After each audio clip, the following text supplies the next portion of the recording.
નમસ્કાર મિત્રો, વાત કરીશું આજના તાજા સમાચારની। મહારાષ્ટ્રના થાણેમાં રેડ પાડ્યા બાદ 1.85 કરોડની નકલી દવાઓ જપ્ત કરવામાં આવી છે। ફૂડ એન્ડ ડ્રગ્સના અધિકારીઓએ સોમવારે આ જાણકારી આપી। અધિકારીઓએ જણાવ્યું કે 2 સ્થળોએ દરોડા પાડવામાં આવ્યા હતા, ત્યારબાદ આવી દવાઓ મળી આવી હતી। ન્યૂઝ એજન્સી સાથે વાત કરતા એક અધિકારીએ જણાવ્યું કે છેલ્લા કેટલાય મહિનાઓમાં ભિવંડીના એક વેરહાઉસ અને મીરા રોડ વિસ્તારમાં અન્ય એક સંસ્થાન પર દરોડા પાડવામાં આવ્યા હતા।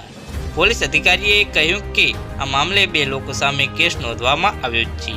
માહિતી આપતા એફડીએના એક અધિકારીએ કહ્યું કે તપાસમાં જાણવા મળ્યું છે કે આરોપીઓ નકલી દવાઓનું ઉત્પાદન અને વેચાણ કરતા હતા અને તેઓ ઉત્પાદક હોવાનો ખોટો દાવો કરતા હતા। ફરિયાદ અનુસાર દવાઓ ઘણા રાજ્યોમાં મોકલવામાં આવી રહી હતી, જેના કારણે દર્દીઓ સાથે છેતરપિંડી થઈ હતી અને તેમના સ્વાસ્થ્ય સાથે રમત રમાઈ રહી હતી। માહિતી આપતા અધિકારીઓએ કહ્યું કે પોલીસ અને એફડીએ આ નકલી દવાઓના ઉત્પાદક સ્થળો અને વિતરણ ચેનલોની ઓળખ કરવા માટે તપાસ કરી રહ્યા છે।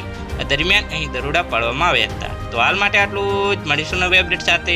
જો તમને અમારા વિડીયો પસંદ આવતા હોય તો વિડીયોને લાઇક કરી, ચેનલને સબસ્ક્રાઇબ કરી, બાજુમાં આવેલા બેલ આઇકનને દબાવી દેજો, જેથી તમને આવા નવા સમાચારની અપડેટ મળતી રહે।